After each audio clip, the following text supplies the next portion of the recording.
Hi friends, welcome to నేను సైతం. ఈ ఛానల్ని ఖచ్చితంగా లైక్ చేయండి, షేర్ చేయండి, సబ్స్క్రైబ్ చేయండి, బెల్ ఐకాన్ని యాక్టివేట్ చేసుకోండి. మేము పెట్టబోయే ప్రతి వీడియోని ఖచ్చితంగా పూర్తిగా చూసి కామెంట్ రూపంలో తెలియజేయండి. ప్లీజ్ ఖచ్చితంగా షేర్ చేయండి ఫ్రెండ్స్, ఖచ్చితంగా లైక్ చేయండి. ఇక వీడియోలోకి వెళ్తే, ఈరోజు స్వాతంత్రం సిద్ధించినప్పటి నుండి మొదలుకొని ప్రజాస్వామ్యం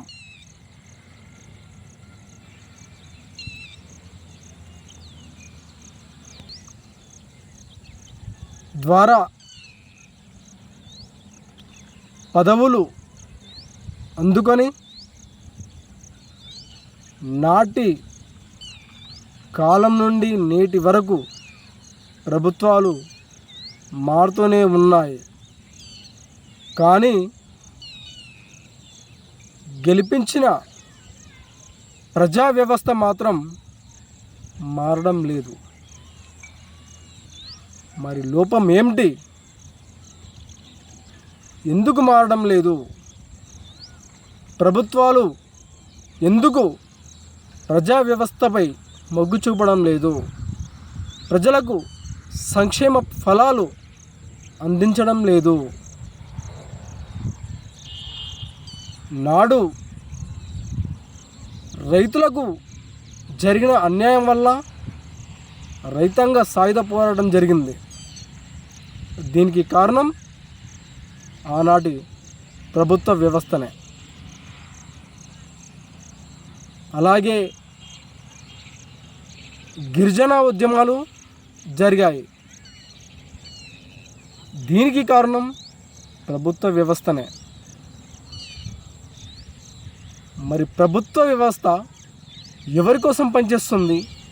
దేనికోసం పనిచేస్తుంది?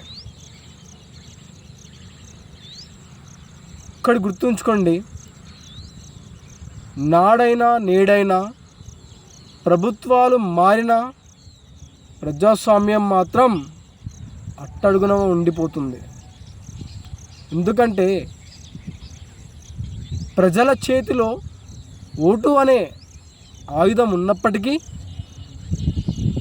దానిని మద్యానికి, డబ్బుకు మరియు మద్యానికి అమ్ముడుపోతున్నారు. అంతేకాకుండా ప్రజల యొక్క జీవన విధానంపై ప్రభుత్వానికి ఏమాత్రం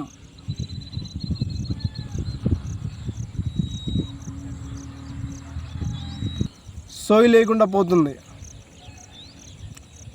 ఎందుకు ఇలా జరుగుతుంది? ఎందుకు ఈ విధంగా జరుగుతుంది? ఎవరి వల్ల జరుగుతుంది? ప్రభుత్వాలు ఏం చేస్తున్నాయి అని ఒక్కసారైనా మీ గుండెల మీద చెయ్యి వేసుకొని ఆలోచించారా?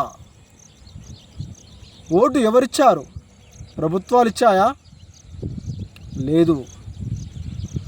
ఓటు అనేది నీ యొక్క ఆయుధం.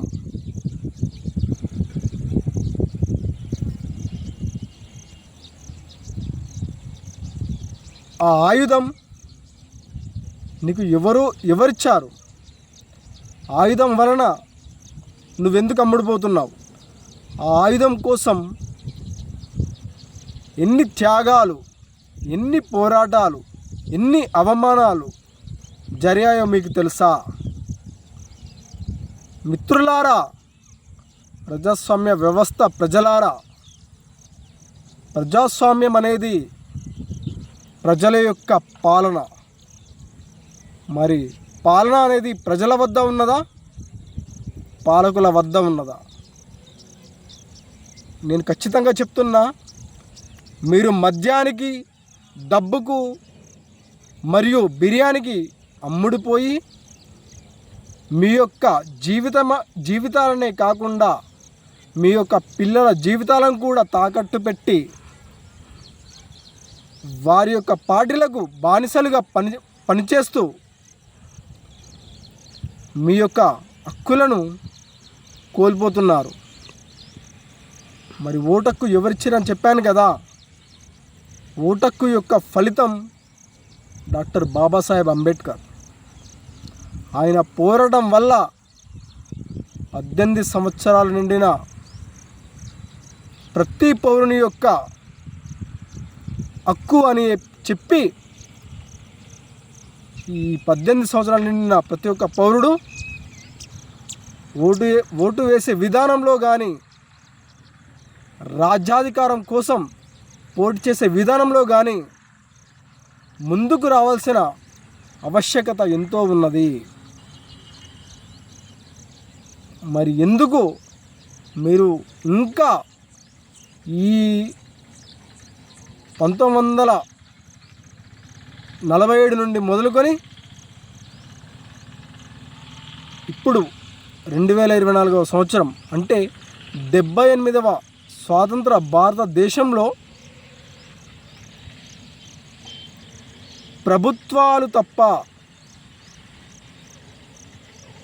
ప్రజలు మారడం లేదు.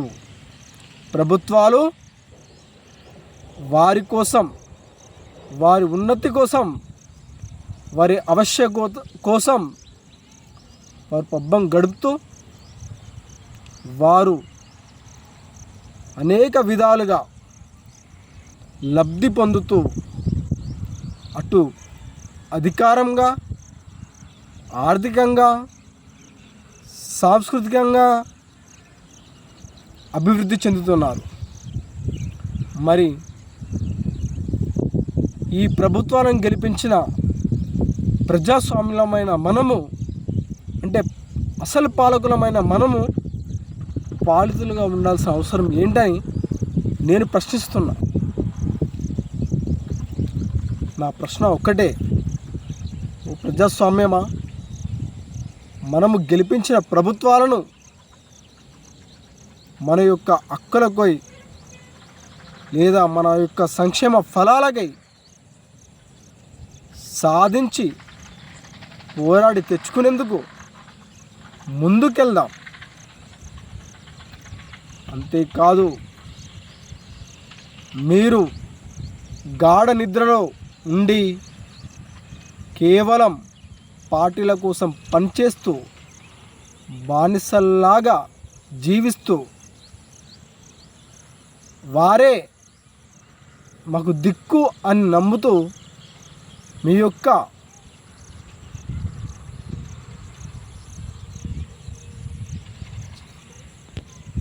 విలువల్ని కాపాడుకోండి. మిత్రమా, రాజ్యాధికారం ఒకరి సొత్తు కాదు, అది మనందరిది. రాజ్యాధికారంలో మన వాట కూడా కావాలి. కానీ మనం ఎక్కడున్నాం? మరి పార్టీల జెండాలు మోస్తున్నాం. మరి రాజ్యాధికారం కావాలంటే మనమంతా ఏకం కావాల్సిన అవసరం ఎంతైనా ఉన్నది. సో రాజ్యాధికారం కోసం మరియు ఆర్థిక సమానత్వం కోసం మరియు సాంస్కృతిక జీవనం కోసం ముందుకు వచ్చి మీ యొక్క నైతిక విలువలను కాపాడుకుంటూ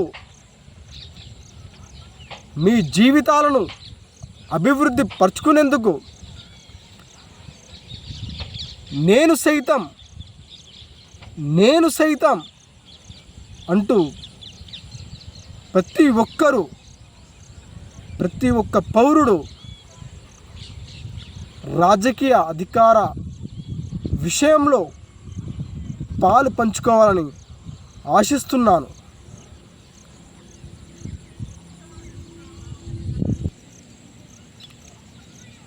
ఇప్పటి వరకు ఈ పూర్తి వీడియోను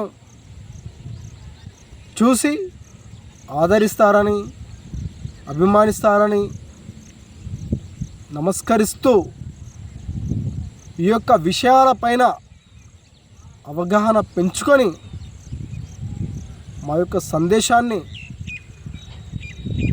మీ ద్వారా మరో 10 మందికి అందజేస్తారని ఆశిస్తూ ఈ యొక్క వీడియోని స్వైప్ చేయకుండా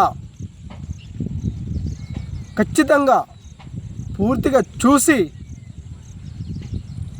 లైక్ చేయండి, షేర్ చేయండి, సబ్స్క్రైబ్ చేయండి, బెల్ ఐకాన్ని గట్టిగా నొక్కండి. ఓకేనా?